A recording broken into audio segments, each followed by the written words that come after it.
welcome to this episode of the Capable Minds podcast. Today we have Riccardo Oliver, fitness fact checker, online coach and online sensation. He talks us through his amazing journey, how he got into the fitness world and how he became such a personality online. As always, like, share and subscribe to our channel to help us grow. And before we get started, ask yourself one question: what makes you capable? Capable Minds podcast. Right, Riccardo, thank you very much for coming in to speak to us today on the Capable Minds podcast. If you could just start by giving us a brief description, who you are, what you do, that would be great. So I'm Riccardo Oliver. Obviously we've met before, we know each other. I'm an online fitness coach. I've been doing this for the last couple of years full time. And I'm also a fitness fact checker. So I say the things that people don't want to say and are thinking, and I decide to say it online. Love it. So we'll get a bit more into that a bit later, but if we can just strip it all right back, when do you think you first got into like sport fitness? What kind of ignited that like passion for you when you were younger? So 15 I started boxing. Well, actually I went at 12. I was too fat. Couldn't do any press ups. Basically, me and mate Leon, we were in primary school together. We decided, fuck it, gonna go to the boxing gym. He was going already. I realised it wasn't for me because I couldn't even do a press up on my knees. And then I went back at 15. I thought, sod it, I'm gonna give it a go again. Just got fed up of like feeling like shit. And let's just say, after eating Weetabix and water, because he had no nutrition knowledge for years, and being told, don't eat any bread, don't eat anything else, sip water because you're way too much if you drink too much, I realised that I needed to educate myself. And it's not the fault of the people we were training with, but it was more the fact that they just weren't switched on. I think at the time the education was really low. So that's what got me into it. I was like, right, these people don't know what they're doing. What can I do to move forward from there? So I ended up in that, did a bit of boxing, 7-8 years, did some weightlifting on the side, realised I was good at weights. I thought 180 kilo bench was average. Like I didn't really realise that was good at the time. No, because the people I was training with were really strong. And as I got to that point, I was like, oh, I'm not even doing 200 kilos. Like, crazy, I'm nowhere near. Like, there's no point. Why these guys are doing this? And I didn't realise, obviously, there was other things going on in the background, substances and different stuff. I thought, you know what, sorry, I'll give it a proper go. So I ended up going into that direction then. It was the best thing I ever did. Yeah, fair play. Who do you think the inspirations for you, like if you could think of any role models that you had growing up, who would you say they were? So I wouldn't say inspirations of role models like anyone big names wise, but when I was in the gym, some of the boys, local boys, so there's a lad called Nicky Chard. I remember watching him. I think it was like a 200 kilo bench. I remember watching that. And a mate of mine, Lewis Watts, who I boxed with, his dad was there, Calvin. So my dad was initially took me down. I don't know if you remember Everlast, used to be DW, was it? Or something like that, or JJB? Then DW. JGB. So used to get my trainers from there for like £2. Gone up in price now. But yeah, really wicked gym, amazing. Loads of people there lifting big weights. And it was kind of like, oh, if they can do that, why can't I? And instead of me thinking, oh, what are they doing to get there, and thinking they've cheated or whatever, my thought process was, well, if another guy's doing it, I can fucking do it. So that was how I got into it. And also, you say that you were around a lot of people who were bigger and stronger than you when you were growing up. And that's key for a lot of people, I think, when they're successful, they've surrounded themselves with people who are ahead of them or are achieving more than them. So it kind of forces you, or it makes you inspired to go and try and reach the same heights as them. For me, is the comparison is the FIFA joy bollocks. To me, that's bollocks. Because if you look at someone who's doing well and you compare yourself to them, well, if you're comparing yourself to them and thinking, well, they did it, why can't I? It's a good thing. But people are taught to compare in the wrong way. So I'm very like against that thing of comparisons to FIFA joy. I'm like, well, why wouldn't I compare to people who are successful? Why can't I mimic what they've done in some way or tweak it to be my own way and then get there? So that's why I don't get, you know, the whole social media thing where they're like, people will just disappear off social media because they can't hack looking at people who are doing well. I just don't get it. What it is, they're not doing that well. And they don't realise how hard it is. Like if they accept it's hard, they would get there, but they do not have a clue how hard it is to get there. And they want it easy, but if they just went, do you know what, it's going to be ridiculously hard. They're making it look easy now, but it probably wasn't for them. So if they're able to do it, I can do it. But everyone's like, oh, but it's probably because of steroids. Oh, but it's probably because of this. And I wouldn't have got as far as I did naturally before doing other things to compete and different stuff if it wasn't for the fact that I was with those people. So I'd be like everyone else online now going, oh my God, my life's so terrible. It's just nuts. But the whole like algorithm thing, you know, obviously you probably follow a lot of fitness pages and people who you feel inspired to watch and see what they do via their social media. Yeah. So if someone is looking for negative stuff and they find themselves depressed or, you know, under the weather, upset daily, they're probably absorbing a lot of that through their social media. I don't know if you tried this, but get yourself, your girlfriend or something, all to sit down and look at the same post. Yeah. And weirdly, they put the comments for someone else who's like looking at negative stuff towards the top. And it's like the comments for someone who's super positive, they're seeing all the supportive stuff. Yeah. But sometimes I get people comment saying, comment section doesn't back you up. Yeah. I was thinking 3 people out of 400 disagreed. Yeah. Where's that come from? But the first 3 they see are the ones of people having a go at me. That's crazy. So I think the way the algorithm's working, it's kind of sometimes just putting things out for what you want to see, but also to cause arguments. Yeah. Don't get me wrong, Instagram would be pretty fucking boring, and social media in general, if we didn't have that. But it is bad because that means they're feeding people what they want, not Pushing actually what they need. Yeah. So that's why I find that if I just support good people and positive people, I can see all the good content. And then I also get sent the bad content to call people out, which is great. Exactly. But then that'll come up a lot. But what I got to remember is that's only coming up more because obviously someone's sending it to me. So I don't think that everyone's bad. There are loads of shit coaches, there are loads of shit PTs, you know who you are. But there's loads out there and they get called out. But there's loads of good ones as well. Yeah. Just negativity sells better. Exactly. So I clocked onto that. Do you find that the comments on your videos, if it's a negative comment, like you say, obviously you say the algorithm pushes that up for whatever reason, but do you find the people who follow you or watch your page, do you find like you get more likes on the negative comments because people are trying to bring you down? Yeah, of course. And they reply to it like a laughing face or whatever, and then that will push the comment up. And they're trying to get you to do that more and more. Yeah. I've kind of played on it though. So people, if they watch my comment sections, will see I'm brutal. Yeah. And I'm only brutal because that person will keep replying. And I know the people who are egging me on also want to see me mess up. Yeah. Some of them do. Some of them are supportive, but some of them want to see me mess up. But I even get people comment, and I'm just like, mate, if you can't back up what you're typing with your thumbs with your fists, don't bother. Now, and boom, it's all tits up. You're threatening me. I'm like, no.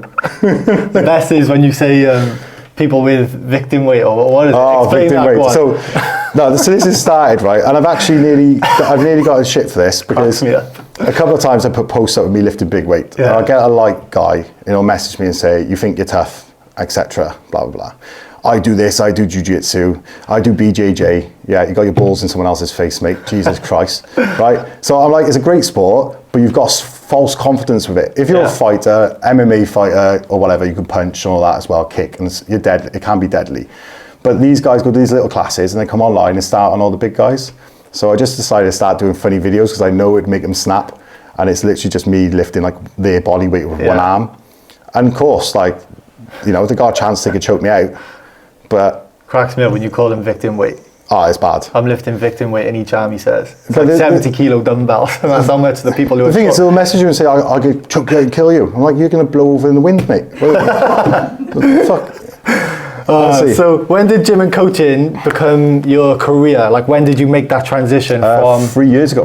From boxing into that, and how did that come about? So initially, full-time 3 years ago. Yeah. I did other stuff, obviously, other jobs. So I've had loads of other jobs, and my CV is ridiculous. Yeah. It's actually quite funny because my old CV is still online, and people go through it saying, you're a car salesman. I was like, that was ages ago. It's like, they'll go through loads of old stuff. I haven't even put most of my jobs on there because I've had shitloads of jobs. Yeah. But 3 years ago, I decided, sod it, I'm going to go full time. One of my mates encouraged me to do so. I was actually working for like a waste management company at the time, driving lorries. Yeah. And I went into the office and basically just said to him, like, I'm thinking about starting my own thing. He was just like, fuck you, you're fired then. I was like, I quit then, joking around. And that was kind of like how it happened. So, but funny enough, when I said I was going to go, and he made a bit of a joke about it, after about 6 weeks later, he messaged me and said, you right for a job? And I was like, yeah, actually, it's gone really well. Because I never knew that people did this full time. Yeah. For about 7 years, I did it for free on the side online. Obviously, we've all done the one-to-one. Yeah. But I never knew online was that big. And that's how that started. That's so crazy. it was only a couple of years ago that I actually went full-on, full-time. Fair play. And how did you find the initial transitioning in? Like, when you were picking up your first couple of clients, because as people know, PT, people jump in thinking it's an easy industry or online coaching. But how did you find the initial steps? Difficult because I didn't realise how many people had different problems, and when you first start out going full time, you take everyone. Yeah. You don't take a specific client. Now I got the choice of going, actually, let me speak to this person. Have they got good banter?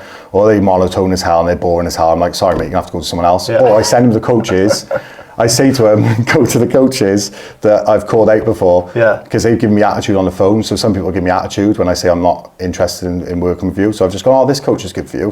So And I'm also not going to you've waste got time for the other person. After a phone call Yeah. or like speaking to them, you can kind of tell as well if they're actually invested in getting results or if they're just doing it because they can say, oh, I got a coach. Yeah, so like that, the hard part at the beginning is you got to write different styles of plans. You obviously haven't got like templates that you've done. Yeah. Now I've got templates of ideas of how I want things to look.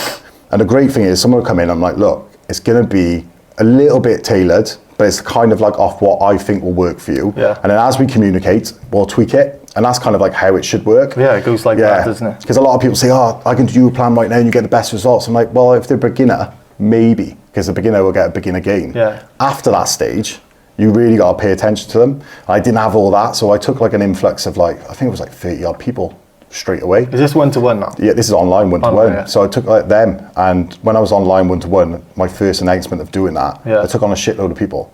And it was actually the worst thing, because then Yeah. I was like, trying to get plans done, trying to update things, see what they wanted. I should have just started a bit slow. Yeah. And I think if I had systems in place at that time, it would have been fine, but I live and learn from it. Like, Because also, you say you took on 30 clients.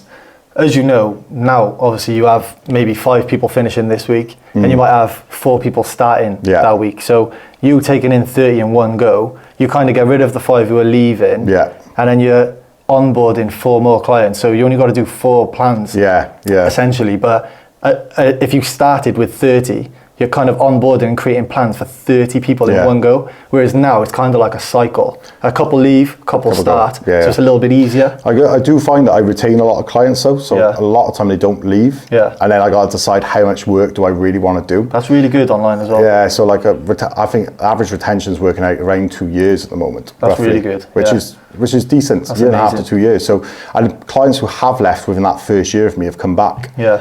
So that side, I know customer service, all that aspect is good. But it is difficult because, like you said, you've got people coming on, people leaving. If you retain them, great. Yeah. But then you've got to decide how many more can I coach? Yeah. And then is it going to get watered down? Am I going to be a worse coach if I coach too many people? You don't want to be too diluted. I think a lot of people think this is easy, but you'll do late nights, no sleep, Early mornings, training yourself. Yeah. Then you'll be stressed, the systems won't work. You might have Excel, you might have an app. That doesn't work properly. Someone's messaged you, my plan's gone. And then you're like, shit, updating stuff. I genuinely think if anyone gets into this thinking it's going to be easy. Because I've seen you share a couple of people from like Australia as well. Yeah. So communication wise there, how does that work? I'm like up late at night sometimes, Yeah. or I just say to them, look, I'll answer it as soon as I can. Yeah. You got to remember that even America, Australia, I got Canada, Egypt, different places like that. All I say to them is, look, these are the hours I work in the UK. Yeah. If I don't get back to you, don't think I'm ignoring you. Yeah, don't take it I'll personal, message, yeah. I'll message you as soon as I can. But you got to remember, there's nothing that's going to be an emergency Of course. unless they want to FaceTime. Yeah. So I say to them, if you want to FaceTime whilst you're in the gym because you're super confused about something, you'll have to tell me and I'll get up and do it. I got no problem with that. Yeah. But I can't do that obviously all the time. Of course. This episode is brought to you by Envio Apparel, an activewear and lifestyle brand, and you can get 15% off your whole order with code CapableMinds15. Check out envioapparel.com or on socials, EnvioOfficial. Let's get back to the podcast. How do you find the sports that you played when you were younger, like boxing and stuff, and that sort of discipline? How do you feel like that has helped you and benefited you when you got into PT? Oh, massive. There's nothing worse going to boxing as a fat kid, getting your head kicked in, right? And having to stay in the ring and stand your ground and be stubborn and just hope you can survive, And right? you blow in as well. And you're blowing, and then you're going home and you're malnourished and you're doing that over and over again, your head's pounding. There's no worse thing than that. So when it comes to PT and coaching, I was like, well, actually, this isn't too bad. Yeah. Like, if it's teaching me something, I could be relentless and I could be stubborn. I carried that over. But yeah, definitely wouldn't recommend boxing to everyone either. Going through that, is that what you feel like? I see a lot of your videos where you're saying that people just don't want it bad enough. They're just not disciplined enough. And I share that. Yeah. I agree with you with that massively. And some people always look for easy ways out. Yeah. So do you think the boxing and, having to stand in that ring There's no easy way. and fight, and when you blow in and stuff, you're getting through that discipline? You're getting through that discipline. Thanks, Matt. Blow in. Do you feel like that's why it gave you those views? Yeah. So that aspect definitely 100%. Yeah. But the issue is with people, if you've got two types of people, one's willing to accept hard, the other's looking for easy. The one who's looking for easy will just waste loads of years and it'll be hard anyway. Yeah. And as soon as you go, oh, do you know what, this is going to be the hardest thing I've ever done, but it doesn't matter, I'm doing it, then great. But the problem is, I said this online. It was a bit like, obviously we met each other. I did a bit of work in our school, and I met you. And it's the same with like when you're in school, you do a test, you get your answers. They're like, oh, well done, you're doing really well. It's like a pat on the back straight away. You don't get that in real life. You don't get that in fitness. You will turn up to that gym 24/7, and you'll go, I'm not changing. I'm not changing. I'm not changing. And loads of people get to that point, like 3 months down the road. I'm done. I'm like, it's only 3 months. You've had 30 years being a lazy fat slob. That's what I always say. 3 months, 30 years. Comparison, please. Do you know, I say that to people. I don't want to be mean to him, but I just try and say to him, like, that's what you've done. I say to someone who's come in, say it's like a 50-year-old man, and they're like, let's just say they're massively overweight. And they're like, oh, I'm not losing weight as fast as I wanted to. And I was like, okay, but you haven't done anything for, say, 50 years, which is this much. And you've only been in 3 weeks, which is this much. So you're trying to outweigh that. I imagine a seesaw, boom, like that, and you're only here. So you got to try and get longer here, and then it'll eventually balance out. They don't realise how much we know or how hard we train either. So I always say to clients, like, I'm fixing their problems. And you've come to me and I'm fixing, like, you got really bad technique on stuff. So you can't really push that intense. Your diet isn't on point because you're up and down. You always got some event going on. Fine. But then 3 months time you're telling me you're not improved. I'm like, no wonder. But we're still fixing the problems you've got from years ago. And once you get in a rhythm of fixing those problems, there'll be 3 months where you make the most gain. That's one thing I will say, like, it's the same with business or fitness. You get to a point where you learn enough and then you finally know what needs to be done and you can make more progress in like 3-6 months than you could in the whole of 6 years of like your previous history. Exactly. And that's even with help. So when people moan they're not getting anywhere without help and they come online, oh, but steroids. All right. Go inject some and tell me how big you are. Because they won't. They won't get big, they won't get strong. Why do you think people look for excuses? Why do you think people give you excuses? Is it because they're not being accountable to themselves and they trying to put the blame on you? But not you specifically, I mean as a coach, like us as well. But we get a lot of excuses. Do you think it's because they are trying to get a way out of putting the blame on them? I think some people are just conditioned to it. I genuinely believe that people now are conditioned to moaning, which is why I do the call out posts actually as well, because I know the condition to, like, they love a moan and love a complain. But it works for me because I help protect good people. But that's why I do that. And I think people just now wake up and they're like, oh, I need a reason why I can't do it. I've got clients, mate, work like 80 odd hour weeks, couple of kids, single mums, single dads. And they're up at 4 a.m. doing cardio. I haven't even told them to do so. I love that. And they get in shape. They're the easiest clients. I do love working with them, but then they're not a challenge. I've had all those clients. You might as well just tell everyone I'm a bodybuilding prep coach, because most of those people will go and do stuff like that because they'll do anything for the extreme. And they're amazing. But then you got the other people who are like, oh, I got this event coming up soon, and this event, and then if I don't go to this one, they're not going to like me. I think they worry about too many things in life that don't matter. And I think they're going to get to a point in their life where they just go, I should have worked harder earlier. And it gets hard. It doesn't get easier the longer they leave it. That's why the whole thing of like the best time to plant a tree is last week or whatever, last year, 10 years, whatever it is. I love that saying. It's the best saying because I'm like, it's getting harder. So every time you think this is hard, what does that tell you? Just start now. Yeah, just start now. Just get up and start now. Okay, why do you think the fitness industry has become highly saturated? People seem to think, like I say, it's an easy way out. You mentioned before, they think it's an easy job, but it's not. So why do you think this industry is heavily saturated with shit PTs? Shit coaches to start. Training people, and those people thinking that's coaching. So I don't know about you, when we grew up, I used to do stuff on a piece of paper for mates, but that to me, well, it wasn't coaching. I was just helping people out. And even for my clients, my one-to-one clients in person, I'd write my little plan on a piece of paper. I didn't class that as online coaching. I was just direction to help them. But that's not even a single part of online coaching. That's like a tiny part of online coaching. So these people get those coaches. They're like, oh, I can do this. They're just spouting a bunch of words online and reading stuff. I can do that. Crazy. And then they get watered down. Then another coach becomes a coach off them. They get watered down. Like, I'd be quite disappointed if some of my clients who didn't learn off me properly decided to become a coach. I would call them out on it and say, like, what are you doing? Like, you didn't learn enough. You didn't listen to me whilst we were doing it. Literally. So why? And it's also the other aspect of courses are too easy to get. they're incentivized to pass them. Like I redid a course a couple of years ago. I got one of my mates to help me out, and we did it, and we had a bit of a laugh on the videos and stuff. To be honest with you, I'm shocked they passed me, because on the videos we were just taking the piss out of everything, but they passed me. That's crazy. And I wondered why they passed me, and the information is just basic.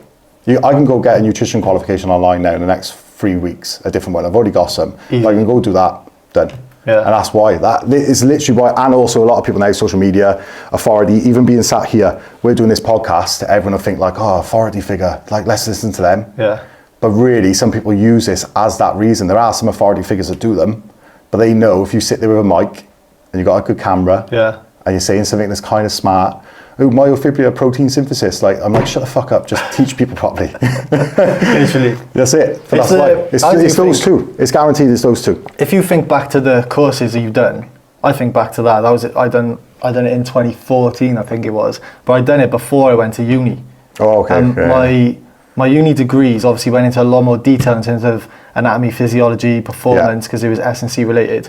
And after having done that, the PT course was so easy. I couldn't actually believe the level of the level 3 PT. Oh, it's bad. It's so bad. And it's literally just coursework. Yeah. And they say they don't. The best part is the coursework. You can go on Google, type the answer, and just drag it across. Now you've got AI. What's it called? ChatGPT. ChatGPT. Yeah, that can just answer it for you, literally. But that's the thing. So people just get into that, and it goes tits up. Mental. But there is a way they can be better, which is by doing better themselves first. Because I don't know about you. Yeah. Well, I got into training with training first. Yeah. And then when I actually realised certain things worked, when I finally studied things, I was like, oh, that's what that is. Yeah. You make the links. And they make the links. Yeah. I think that's the best way ever. 100%. I got more respect for a coach who's in shape, training hard, who has done it, than people who haven't. Yeah. Because there's only 0.0001% coaches who've never done the thing before, who are like a high level coach. Yeah. Everyone's like, but he can do it. I'm like, you're not him. You're a fucking idiot. Crazy. You need to go do the thing first and then come back to it. Yeah. But they just won't. You got to practice what you preach. Yeah.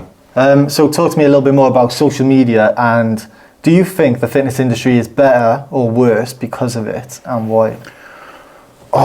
That's I'd make the argument it's better because there's more information for people to obtain for free, more good information out there. But then I would also say it's bad because there's too much information. Because there's no longer who's right, it's who can say the information first. Or the loudest. Yeah, or the loudest, that's it. So there'll be a guy online, and we all know him, like really good coaches out there, small following. He'll say something that's really good, outlay it really well, you know exactly the steps you need to get there. Someone will come online and see his post who's got a big following, and go, I'm going to take that. And they take one little bit of it and water it down, and they explain it wrong. Yeah. It's a bit like the 6 to 8 reps is the best range to be in for muscle growth. You've done that yesterday. Yeah, you put that up yesterday. Yeah, don't. Honestly. When you built like a plank, and you say to people, this is how you get a big chest, I just don't get that. This is the only industry you don't have to prove it. Yeah. Am I going to just start hiring poor people to teach them to get rich? Crazy. Am I going to hire a piano player to tell me how to play the guitar? And the way I explain this to people is if I wanted to learn to play the guitar, and someone played really well, and I'm sure there's someone who could read the chords out. Yeah. Well, if they played really well, they got little tips and tricks. They can teach me how to adapt if I'm struggling with something. Yeah. But the person who's never played, who's just watching YouTube and repeating it, what are they going to do? They just read and repeat. Crazy, isn't it? That's literally what these people are. So I would say, it's hard because I would say it's better, but I'm on the fence. Yeah. I really don't know. It's tough, isn't it? I would say there's a lot better quality of coaches out there now, but there's probably thousands that are a lot worse. Definitely. And also, what are your thoughts on someone who starts training maybe for like a week, literally max, and all of a sudden now they got a fitness page? Because that fucks me off. It does fuck me off, but if they're trying to teach people, that is. So not this into the journey. Yeah, so this is what I was about to say. For me, the journey is fine. Yeah. I'm like, fair play. I agree. Especially with like, I got really large clients. I mean, some of them really big, really heavy. Yeah. And they got like a page to motivate themselves. Yeah, that's fine. And I'm like, fair play. Yeah. And there's people in the comment sections being twats, and I think they're like, oh, but you're horrible to people. I'm like, I'm horrible to people teaching. Yeah. I'm never horrible to the people just doing their own thing. Yeah. And the teaching thing I don't like, and especially with like, no offense, ladies, it tends to be ladies but they naturally got a curvy bum, Yeah. they naturally got like good hips, and they're in the gym. Hey girls, welcome to my channel. Blah blah. Doing that at the beginning. It's the same. It's the same. That and a side pose, and then cut. Yeah. And now, to be fair, the broccoli heads, you know, they start with their pose and doing this, but they all start the same. And I just think, look, how about put the camera away, put the work in, come back in 5 years, and we'll see. They need to get some industry knowledge first before they start trying. Even 1 to 2 years, they probably shouldn't be doing it. Exactly. Because how fast were our gains on the first 1 or 2 years of lifting? Newbie gains were the best. I went from like, I think it was like 24 kilo dumbbells to 50 kilos. Okay, it wasn't that fast, but okay. Yeah, but for me, but in the space of like 2 years, obviously I had a freakishly like pressing strength, for example. Other lifts didn't do it that quick, but I went from that to that in less than 2 years. I haven't gained a rate of strength like that ever. No. Even using things for like different purposes.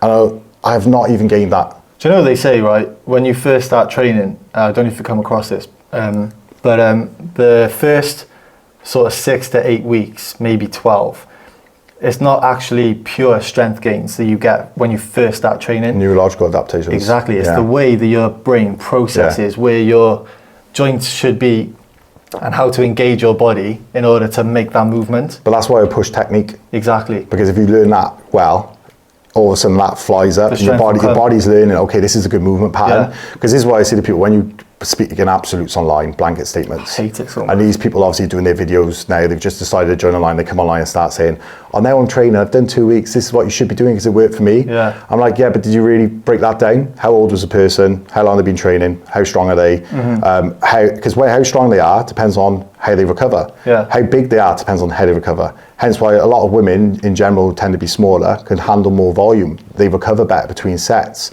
There's loads of different things out there they got to take into consideration and how skillful they are. Yeah. So as soon as you get skillful, like you said, you notice straight away. Do they have a background in sport? Yeah, do they have a history of training? Yeah. What sort of training do they do?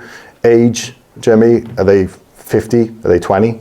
It all changes. So when people come online like, this is the best, I'm like, you've clearly never dealt with anyone. For one person, maybe it's the best. So your content, obviously, as we know, is very informative. I love watching your videos as well myself, and as a coach sometimes I learn something too. And I think a lot of people should be sharing their knowledge. I wish I could create videos as fast as you do, and sometimes I hold myself back, but everyone always says to me, the way I coach one-to-one, I should be putting stuff online. Was it a bit daunting for you at first when you made your first couple of videos? Is it going to go well? Are people going to take to me online? Do you know what I mean? Yeah. Like, how did you get into it? So you're knowledgeable. Obviously, we know each other. I know what you like. Yeah. I've heard of you. People talk about coaches. They say you're really good. And you've probably got this thing of over-analysis causing paralysis. Yeah. Honestly, every good coach I meet, they go, I want to teach a video on a deadlift, say. Yeah. I'm like, but I need to include this point. I have to. Oh, but I can't fit that in 90 seconds. I'm like, mate, calm down. The average person is clueless to how to do a lift. Teach 1 or 2 good points in that video and then teach another couple of points good in the other. Yeah. I honestly think once you stop caring, not in a bad way, just stop caring about getting everything super perfect. Because you're so knowledgeable, your content's good. Yeah. And I think that's where, like when I started, I cared and the posts were really like drip fed. And as I got further on, and I did it for free for years online. Yeah. You can go back. There's loads of videos of me teaching without even asking for a client, without asking for money, nothing. I enjoyed it, but I'd overanalyze it. It'd take me a day or two to post. Now I can literally sit here and go, oh, I want to talk about that. Go do a video, 20 seconds filming it, maybe 2 minutes editing is up. Yeah, because sometimes I see you post like 4 times in a day. Yeah. I'm like, fair play, this guy's relentless. And sometimes it's like a case of I got some old videos and some new. So I'm like, well, only so many people saw that old video. Yeah. I got 10,000 new followers. How about I just bring that video in? You could repost. And my hardcore following be like, I've used this before, but they support me. They're like, they know what you're doing. They're like, you're resharing it so people know. Like I just reshared a video coming here, which is how to flick up a dumbbell press on a flat bench. And I taught that in about 18 different ways. Then it works. But that honestly, when I started, slow, but it's quick now because I wouldn't say I think like I'm better than other people, but you kind of got to have that in your head a little bit. Like I know I'm better than a lot of coaches, but there's also part of me that's scared to lose or scared to be like someone who isn't staying on top of it. So I always learn more as well. And I think that combination keeps me moving forward. Continue learning. Yeah, I don't ever think I know enough. That's a good thing. But like I always think, oh shit, what if this goes wrong? But I never think I know enough. but then that's also good because we start doing it, but then we have to bring ourselves back and go, don't overanalyze. Yeah. I think that's my problem. I agree with you. Yeah. You probably got Steve sat at home on a sofa eating a donut right now watching you. So I have so and you want to many, getting every point in. Yeah. So I have literally so many, when I'm coaching one-to-one, I'm helping someone and I obviously correct their form and talk to them even about like mindset with their nutrition and training. Like it's stuff that I could be saying online to inspire people and coach people. But for some reason, it's like, I find it hard. I don't know if it's a time thing or if I'm just avoiding it. So when you explain a tip in person, just if you videoed yourself explain that tip, I bet that tip's done in seconds. Yeah, like it rolls 30 off the seconds. tongue. I bet it's just like that. If you just had a camera up when you were training someone, you could probably clip those shots. Yeah. Do you know what I mean? And just be like, oh yeah, I said that tip, and use that. So now you just got to think, okay, if I want to post more, be more consistent. Yeah. Then I could do it. You should. I personally think this. People don't realize what coaching is, and they think if they give away information, they will never be able to like have clients because it's all online. Oh, no. I could give away every single detail, and the thing they pay for is for you to send them to the right detail at the right time. People think that just me teaching things. It's accountability. Yeah, I'm like, no, they need this part of the lift fixed. Yeah. They won't know what part without you. So yes, you just posted all your knowledge, but who cares? Yeah. That's the way I think. That's why we get, if they train on their own, they can send us videos of them doing a lift, for example, or if we're one-to-one, obviously, do you know what annoys me? When you see a PT, right, on their phone when they're fat. coaching. I'm sorry. Yeah, and fat, yeah. When you see a PT on their phone when they're coaching and their client's doing a lift, like, what the fuck are you doing? Well, they just so the client's doing a squat. Oh or a no, lift, the worst one. and you're like this. The worst one when they're filming their client and they're going, yeah, PB, and they post it, and their client's like shaking like a awful shitting form. dog, awful form. And then I'll message them because I'll be nice at first. Message them and say like, you're gonna get your client hurt doing that. Why don't you just fix it? That happens with one rep maxes. I'm like, yeah, but I wouldn't post that online without saying. My client went for it on their own thing. I told them not to, or I might say we decided to have a go and it just went a bit wrong. Yeah. I said because you're literally You've got to give context. you're giving an advocate for bad form, bad technique, bad lifting. You've got to give context. But yeah, it does drive me nuts. Sometimes I just want to go over and just drop kick them when I see that. Honestly, it drives me so mad. many bad PTs. But people pay good money for us. This is what I hate. People pay us loads. Like really, for another It's job. a luxury, isn't it? So you also create some funny videos and call out videos. So I wanted to get onto that because it's quite entertaining. So how do you come up with the ideas of the videos you create, for one? And number two, when someone bites, Oh, I love it. That's my how do you favourite. get them to bite, and then how do you play along with that? So basically I've done it for a long time. Yeah. And I've obviously trial and error like anything. The biting part, to get them to bite, you got two options. If they're smart, relatively smart in some way, as in like they're good with social media and kind of know what you're doing, that you're trying to get a bite. Sometimes I'll leave a little gem in there that's not right. So the girl, no calories girl, I don't know if you see, I call that a girl, there's no calories in this. Oh, yeah, that one. Yeah. And I did a video of me putting food on a normal human's weighing scale, going zero, right? Well, on one of the posts, I said vegetables and showed a list of vegetables with calories and what they are. I left one that wasn't a vegetable, it was a fruit. Yeah. So I literally left it, and it was avocado. So I left it up there. So everyone was coming. But I was waiting for her to bite, but she wasn't smart enough to even notice that. Which is fucking terrible. But like, she was, honestly, it's bad. So I'll leave little things. And then the other side of it to get a bite is most of these people do not know what they're doing. Yeah. They don't want the publicity of them being called out. They've been able to sit peacefully for years. And there's guys like me out there now who are fed up of seeing other people get ripped off. And I know they react emotionally. They all do. I don't ever react emotionally, even when I'm saying to people, do you want to come meet me then? Yeah, it makes me try to have a scrap. Like, just joking around. That's just me having a laugh. People might think I'm really angry, like they go, angry Roy dead. But I'm actually just sat there giggling to myself, knowing that they're so annoyed that they're going to spend days watching my page now and sending it to people, saying, look at this dickhead. So that's how I go about it. So the whole thing of getting to bite is, if I speak in a certain way and I speak quite bluntly, they feel attacked. Yeah. But the reality is, if they listen to my words, I was just attacking the information. And also I'll do like some funny skits saying they look like someone. Yeah. And they'll be like, that's mean. But I said someone looked like Ron Weasley. And someone commented, oh, you're bullying him, calling him Ron Weasley. I said, I thought Ron Weasley was fit. What was it? I mean, like, there's not much they can say to that, is it? What was the recent one you done of the kid in Ireland? Was it you said he looked like something? One of them's Ed and Eddie, I think. Ed and Eddie, that's a different one. They used to Dubai. There's one, Conor McGregor look-alike. That's it. Yeah, Conor McGregor. Yeah, so I called him out. And like, that got a bite. And I think they think that when they come to my page and they comment that they win, but I will lose and gain followers all the time. Yeah. I'm not looking for people that don't like me, and they're driving your engagement. Yeah, I'm like, you're driving my engagement to people who do like that. Yeah. And that's good. Like, I've picked a side that I want to be on, which is the correct information, have a laugh. That's it. You've picked a side of being a fucking I'll probably have to cut that part out, bleep that. But you've picked that side, and that's your fault. That's fine. Yeah. But care about your clients, and maybe you won't get called out. So at what point do you call someone out? Like when they're speaking in absolutes, that drives me nuts. When they're online, this is the best way to grow your chest. And I look at them, I'm like, mate, you got a pigeon chest. So we know for a fact this is a bad start. Then I go on their clients and go, oh, beginner clients. So they've all got beginner gains. So they know for a fact, we know they're going to get a stimulus and grow with anyone. So I'm like, well, they can't relate the results off that.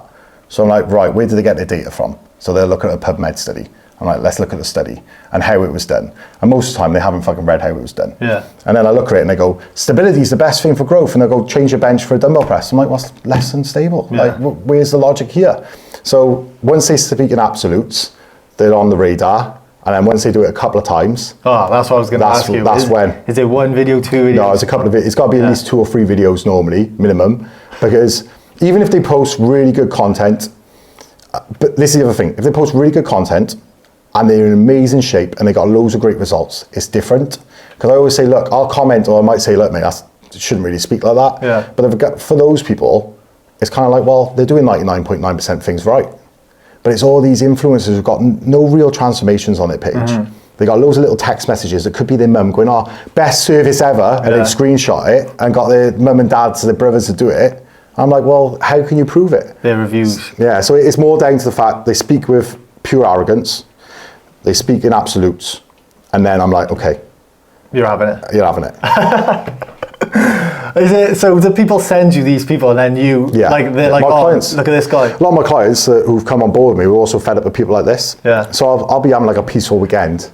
I'll just get ping, ping, ping, ping, ping, clients going, have you seen this guy? Have you seen this guy? Have you seen this guy? I'm like, I'll have a little look. And I have a little look and I'm like, oh my God, that's so bad. So in your downtime, you're just ripping people? Yeah, just have a bit of a laugh. But the thing is, it's good because it helps people avoid bad people. Yeah. It was a bit like I called out some people and I just said, look, I'm not going to take on clients off the back of this. If you want, I'll direct you to good coaches. I've got no problem because I don't struggle for work. People are like, oh, you're only doing this because you need work.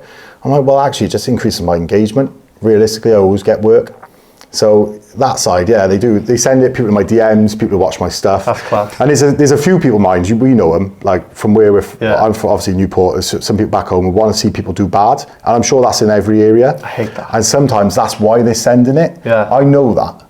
So sometimes they'll send me something. I know the type of person. I'm like, let me just look at this properly. And I'm like, you're only doing that because you just don't like them. Yeah. So there's stages to things. If you come online and say something wrong, it's not like a big deal. I think everyone just thinks you call out someone for the wrong information. No, it's the absolutes, the arrogance I hate behind that as well. I've always said it. Like, I'm the best. And I may have been training 2 weeks or 2 years, and you're telling me that you're better than Mr. Olympia because he took steroids. I'm like, you could take everything in the world and still not look like that. So they're doing something clearly better than you. Exactly. They just... Mental. Oh, it's got mental. So from the call outs, what's the funniest response that you've had from someone maybe recalling you out, or maybe no, do you know what, weirdly I don't get many call out back or a response video or anything? So I don't get called out back on my information, but comments then. Yeah, I get like people sometimes do like a little video saying his following's fake. I'm like, you can go onto Social Blade and it says like rate of engagement, which is average, and like you can look at there, like when I gained followers I was doing 4 or 5 posts a day, and it's just all linked, so you can argue that all you like. You post so much, to be fair. So. Yeah, and sometimes I won't grow for a month or 2 because I get lazy. I'm like, I'm just going to do 1 a day. To me, 1 a day is lazy, so it doesn't grow. I'm very lazy then. No, but it doesn't. For social media, it's really weird. If you post 1 a day, you can get some traction, but you won't ever grow at a really good rate. Yeah. It's got to be like in people's faces all the time. So I've had that. I had someone say, try and organise someone to come from London to basically screw me over. I won't say what, but I don't, actually, you probably remember it. Coach Yannick Marquis. Yeah. So that was quite funny. And I turned to his house, knocked his door. Like, I remember seeing that video. To me, certain aspects of that are funny, although he did threaten my family. That wasn't the funny part. But like stuff like that comes up. I just think, look, guys, if you're going to say something, you're all easy to find on the internet. If you've got a big page, you're a coach. You advertise where you go to the gym. One thing you always say is if you're going to if they're going to come at you, they've got to be able to back it up. That's what Back you've up the always said. information, back up with the information, or be a man about it. And I'm not the toughest in the world. I'm not expecting everyone to fight me, but I'm just saying, if you come in with attitude, why do I never see you in person? Yeah. Why am I, when I'm in the gym training, why do I never have a guy come up behind my shoulder and go, shouldn't be doing that? And they'll say something in your comments that they would never say to your face. Yeah, they'll call me names, they'll say things. I actually don't take that offence. Yeah. I just see it as principle. I'm like, would you do that in person? And they're like, yes. I'm like, okay, hit this gym, this date, no problem, come to the gym. Yeah. Do they ever turn up? No. And that's not to like start causing trouble, because you have to fight fucking have millions of people on the internet. But it's just certain ones where you're like, come on, mate. Yeah, you wouldn't be doing that in real life, yeah. Why are you doing that? And I know people think that's mad, but what I find mad is that men have got to the point now where they can comment that and think that's okay. It's like Yannick rang me saying, oh, your family live closer to me than mine do to yours, and all this stuff, trying to like make out he's going to do something. Yeah. And I was thinking, the fact you thought you could say that and there's no consequence. Mental. But I just think, be a man, be good to good people. I'm horrible to bad people. I'm somewhere in between then when I'm having a great day. There we go. Is there anything that someone has said, maybe in your comments, that has offended you?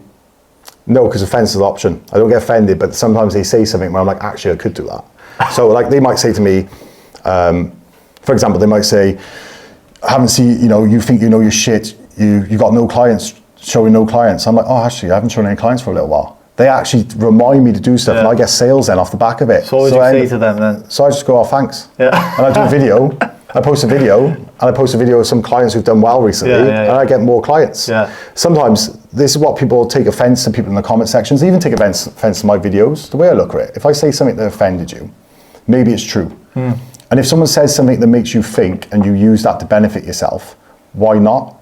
Like some guys say, oh, you think you're tough. And I'm like, well, I'm relatively tough, but I know I'm not that tough yet. Like maybe I could improve in some way. Like I've got good punching ability. So I was like, okay, so I've been doing like classes on the side for wrestling stuff, trying to do other things, kicking, different things on the side. Because then you're like, actually, I could apply that to my life.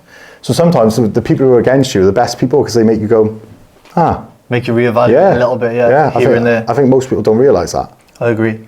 So how important do you think it is for PTs to practice what they preach?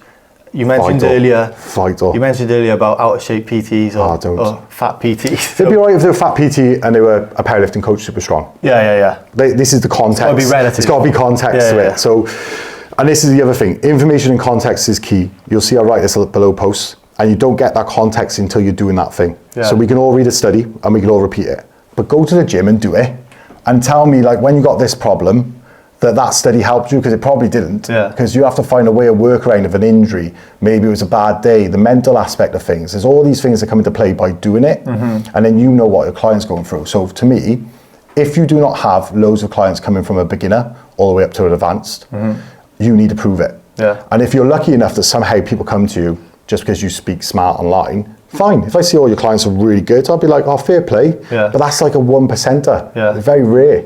So the way I see it is, you lead by example, they relate to you. I have become slightly unrelatable to some people because obviously I pushed it to extreme, but I just explained to them that, look, where you are now, you want to get halfway to where I am, I've been there. So I remember what that was like, and then they start clicking on, actually, this is the thing. So for me, being a fat PT and offering fat loss, but I know a calorie deficit. I'm like, yeah, but when you're having a bad day and they say, oh, I can't lose any more weight, and you're like, yeah, me neither. How does that work? Crazy, isn't it? You know, both go have a McDonald's together and sit down and talk about fat loss, and then overeat all the calories you possibly can. And the other thing as well, these people will say things like, you can eat what you want. We know you can, within reason, but is that the best way? No. Do you feel shit? I've done it. I don't know about you. I've tried it, where I've just done like McDonald's every day, takeaways every day for a month. My skin was bad. My mood was bad. My stomach was in bits. And I think people's kind of gone away from understanding, look, it is about health as well for a lot of you. Like I might have not decided to carry on with health by pushing my body to extreme, but for a lot of you to deal with, you got to understand these things will make you healthier. And even guys pushing the limits know that it's not healthy. You're still doing a lot better things like getting good micronutrients in, good amount of fiber. Their diet's on point all the time. So water. Yeah, so it is that. I think if you lead by example, you wouldn't be crying online. And any coach who comes online and says the analogy, oh, but Ronaldo's coach.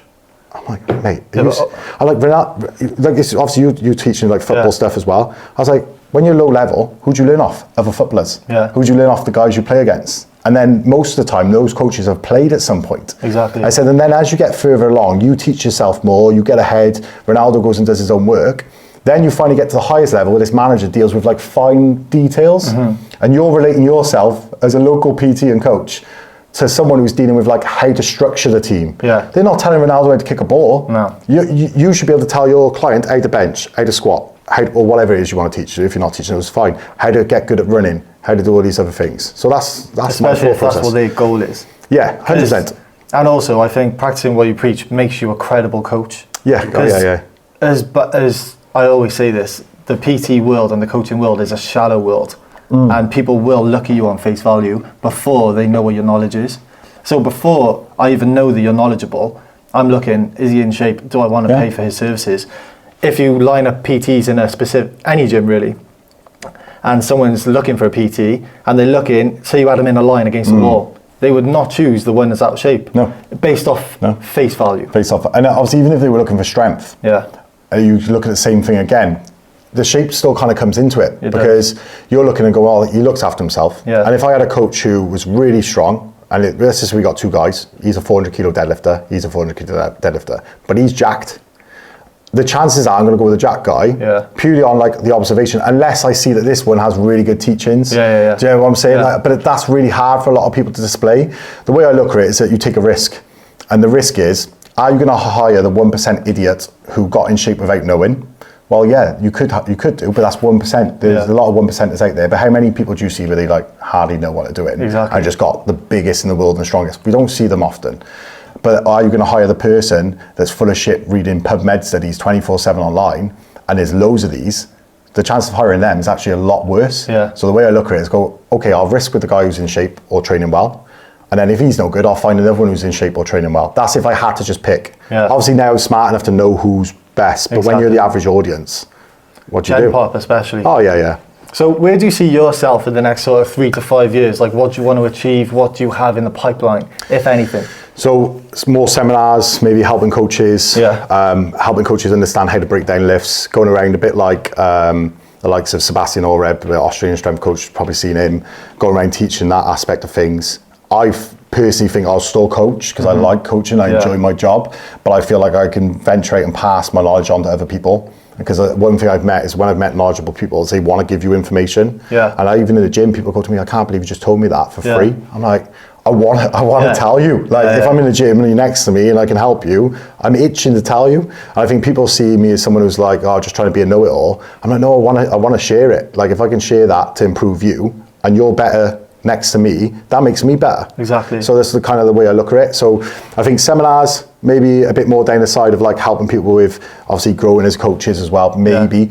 I don't want to go down the route of making things too impersonal, like not personal at all, because I will maybe offer packages that are cheaper to help people out and maybe expand that way, but I'll always sell it as what it is. I never want to be one of these people that's one-to-one coaching and I've hired a bunch of coaches I know are not as good as me. I'd rather sell it and say, look, I've got some coaches that are decent. If you can't afford normal coaching, you can use these instead of me. And these will get you a good result. You know Ollie Marchon? I was watching his podcast the other day with James Smith, and he was saying James Smith was saying, sorry, to Ollie Marchon, that his James Smith PT Academy, is it called? I can't remember what it's called now. But he gets thousands of people go to there for online coaching, and he says to Ollie Marchon, he's like, I'm not the ones writing the programs. But he hires 10 decent PTs who he knows are decent. They're the ones who write it, but people go there because they think James Smith is writing the plans, but he's not. And he even says they could probably write it better than him anyway. So I've called him out on this. That's how he's grown. That's how he's grown. So I've called him out on this. I said he's a good marketer. I think he was not that good a PT. And I've spoken to him and joked to him about it because he's commented on stuff as well. He's commented below videos saying I've called him out. And he's like, to be honest, you called me out and you were right about the information. And I appreciate that because it's not, because it's never really personal. I think some people think it's personal when they're doing it. It's just part of the information thing. And he's obviously set it up that way. But then I don't know if you follow people like Sean McKinroy from Australia is another guy, his big name. And I was speaking to him about his training and what he offers. And he's like the opposite then. He's like, I want to help more people, but I want it in detail. But I think you've got to pick where you want to be. And there's nothing, I got nothing against what James offers. Yeah. But what I do have something against is when people like him, and there's other coaches out there like him that offered watered down versions of stuff. I understand what they're doing. Some people just need basic. I get that.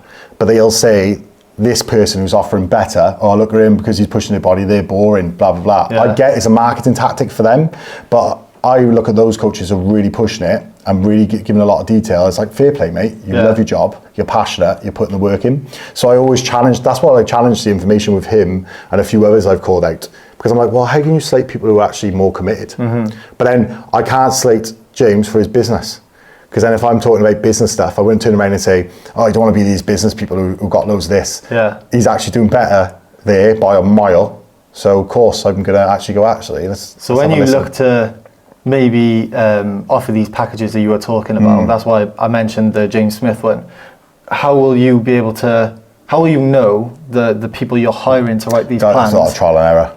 There'll be a lot. So I'll be able to you've got to monitor vet them. I'll definitely monitor them for a little while. I've tried it before. So I just said to the lads, look, I'm going to give you clients. I'm not going to pay you because I don't want to get in the whole business thing. Business is difficult, and then you start hiring people, and you're like, it's just. I was like, I don't want that. So I'll tell you what, people come to me, I'll just refer them to you, but I want you to use my app so I can see what you're coaching.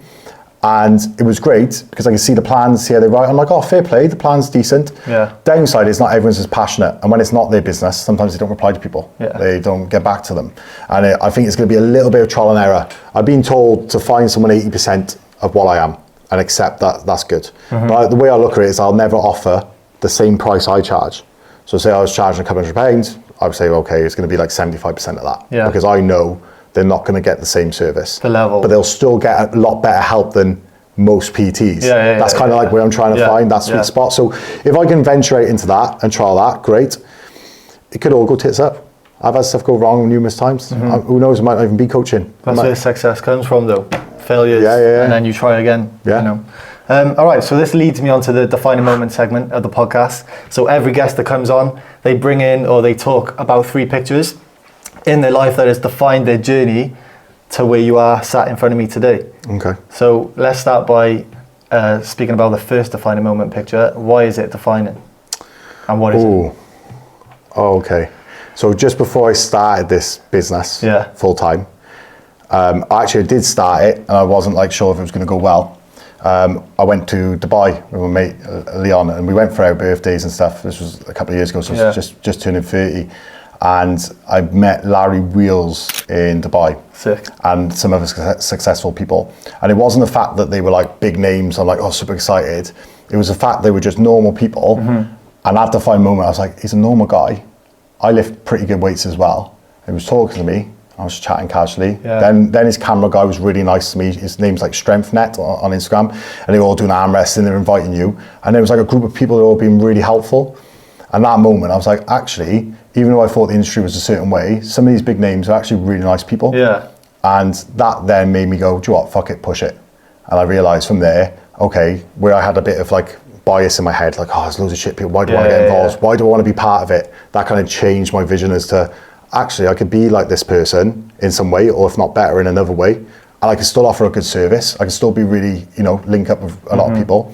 And it just made me realize that there was a community out there like that. So you had a bit of apprehension at first, and then you met even when I went full time with this, I was really apprehensive. And then you met people who inspired you, massive names in this bodybuilding world, and then it made you think, oh right, if they're having that positive impact on you, even if you can have that impact on 10 people, that's worth it then. There's even people like Andrew Jacks were there. I didn't speak to him, just cross paths. I spoke to Andre Dubois, if you remember the model, different things. So I was just speaking to him, and you realise they've obviously got there. They were obviously no one at some point. And don't get me wrong, Dubai's can be a bit pretentious with some people, and they're a bit up their ass. But there was a group like that where you speak to different ones, they give you a bit of advice, you'd be talking. I was thinking, actually, I'm not even far off. Like I thought I was miles away with certain stuff, and I was like, actually, people are stopping and watching me lift in the gym. Or people are like asking me how I knew this. I don't know, but in my head, I think I'm normal strength. As time goes on, I'm like, oh, it's normal. If I'm having a bad day, if I go to the gym, I can only bench 200 kilos for a couple of reps. I'm like, oh shit. My head goes like, I'm like, why is that so bad? But I realised actually, you're up there. So that moment made me think, do you know what? There's some good people out here. I can do this. Yeah. Because I've always spoke to big names online, and I never mention them. I never say like, oh, I've spoke to so and so today, and I helped him with his program. Like some guys have messaged me and sent me their bench program or squat program, Yeah. and I've like looked at them like, yeah, that's good. Why don't you change this or try this? And they've made loads of money off it. But I've never turned around and said, oh, you need to mention me. And it's always been like that. So I wasn't sure whether people just use you or whether they're genuine. Yeah. And as I got there, I realised actually quite a lot of people are genuine. That's good. So it was really good. Yeah, sick, really nice. sick. All right, so let's talk over number 2 of the defining moments. Why is it defining? So this picture is me sat in a place called Parkgate with a Corona ice cream place as well. It's towards like Wirral direction. I moved out of Newport. I'd already moved out of Newport before, but I moved to other areas where I didn't really get out much, and I finally like started going out.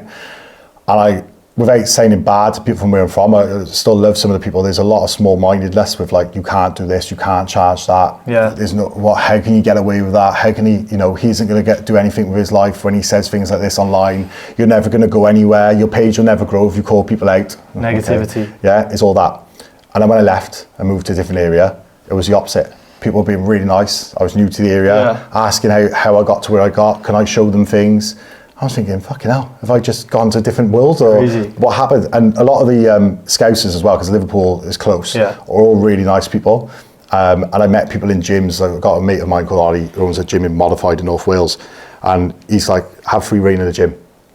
Come here, come train.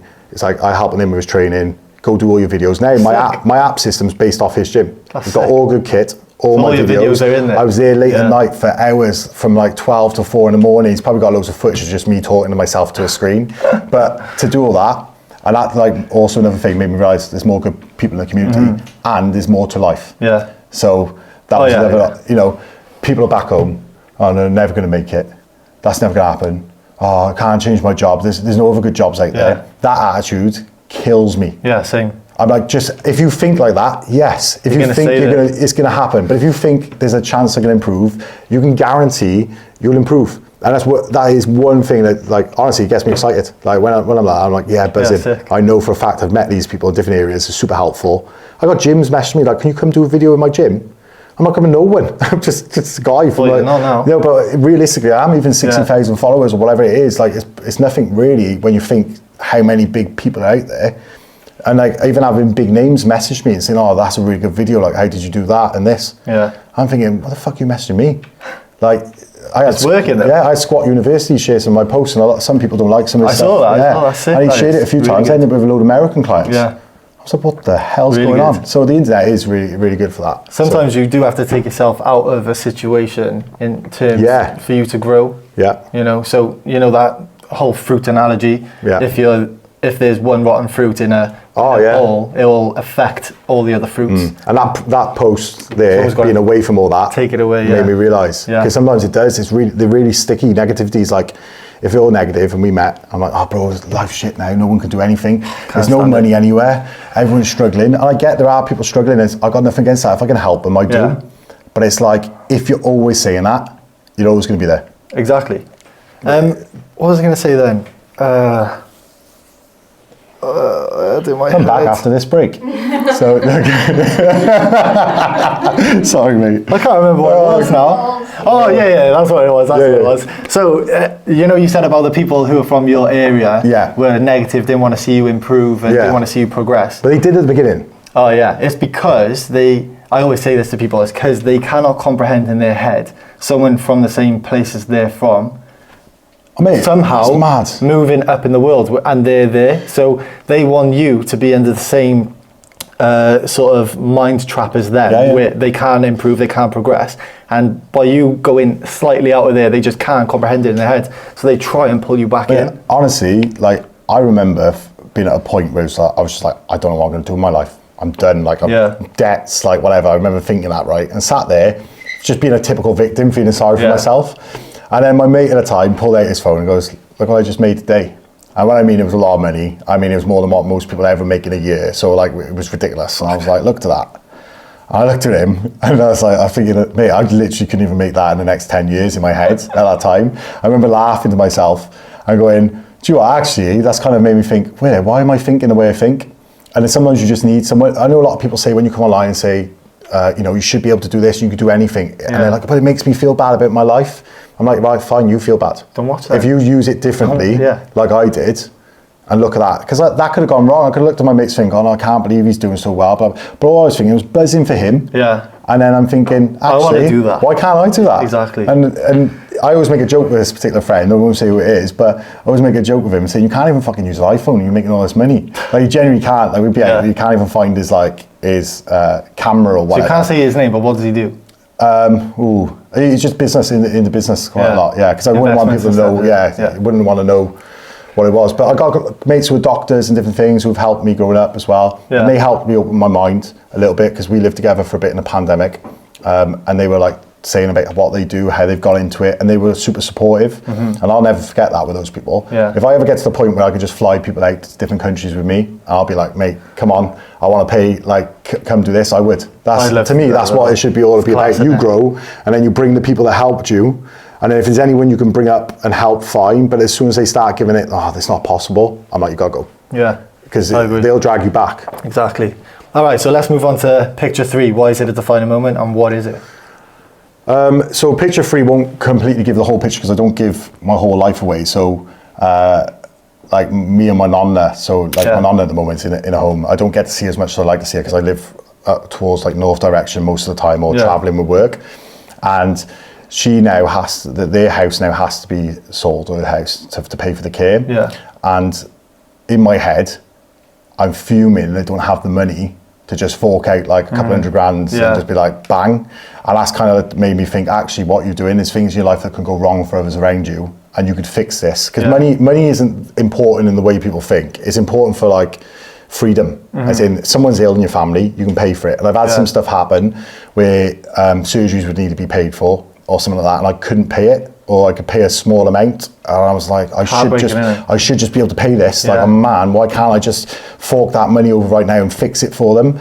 And I can't sleep because of that. I genuinely can't sleep. It plays on my mind 24/7. And as much as people think, I'm a bit of a twat and I'm constantly in people's faces online, the reason I am constantly in people's faces online is that I've got certain things going on in my life that I'll never share online. And everyone's got a tough life, but I want to work so I could do things like that. Yeah. And if I can find a way to do it, I will. Yeah. And also I can just be a bit of a cunt and pay for an ad to call out someone and make sure people know not to hire them. But there's that aspect as well, do you know what I mean? So, but it's more the fact that I just want to help people. Yeah, I respect that. Yeah. I respect that. Okay, so if you could go back to your younger self, the younger Riccardo, if you could have a conversation with him, let's say 15 years old, 16 years old maybe, what piece of advice would you give him that you wish you would have had when you were that age?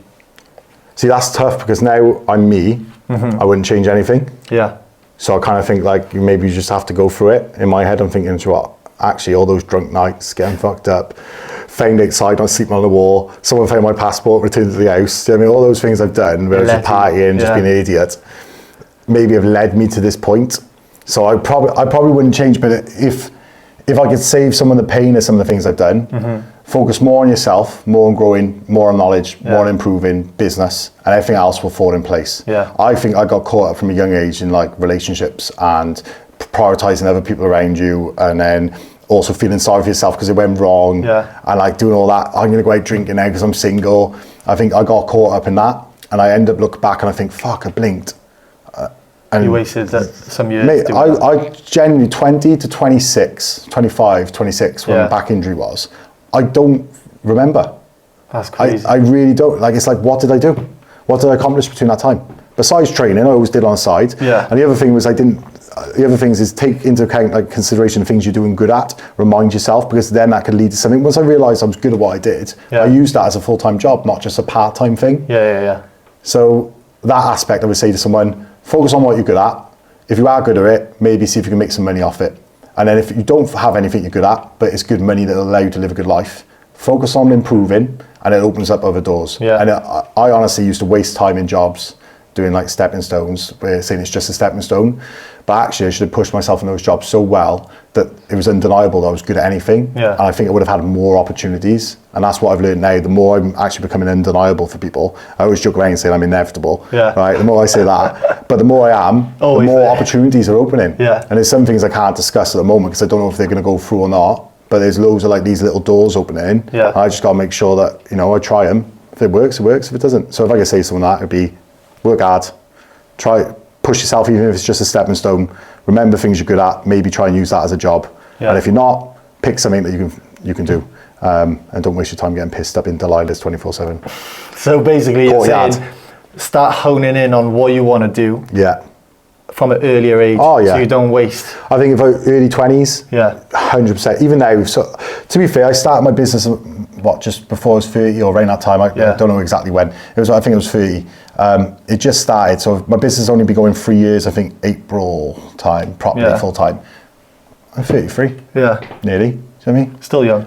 I've just gone from worrying about earning enough to pay for food, or worried that if my mates ask for a drink online, I can't even buy myself a drink, to actually I'm quite comfortable. So, and I never like to brag in front of clients. I never share where I go or what I do, because I always see it as like, well, actually they might be struggling. They pay me to feel better mentally. Yeah. I don't want to rub stuff in their face, but at the same time, they shouldn't be bothered by it. But I'm doing very well. I just know there's situations where I can do a lot better. So if they can hone in, they can skip all that. All the drama, all the relationships, all the shit kicking off. They can miss all that, meet someone who thinks they're amazing because they're good at what they do, and they can live a good life. Sick. Powerful, powerful. So thank you very much for coming to speak to us today on the Capable Minds podcast. I wish you every success with everything you do in the future, all your coaching businesses, and the things you can't quite tell us on camera, but I think you mentioned to us off camera, so I hope that all pans out for you just how you want. Where can people find you online if they want to follow you or keep up with your journey? Where can they find you? So my name now on Instagram has changed, so it's Riccardo.Oliver _ or Riccardo.Oliver on TikTok. So Instagram Riccardo.Oliver _ that'll come up. It'll probably come up if you type it anyway. And Riccardo.Oliver on TikTok. Yeah, sick. As always, people, like, share and subscribe to our channel to help us grow, and I'll see you on the next one. And if you don't, someone dies. Capable Minds Podcast.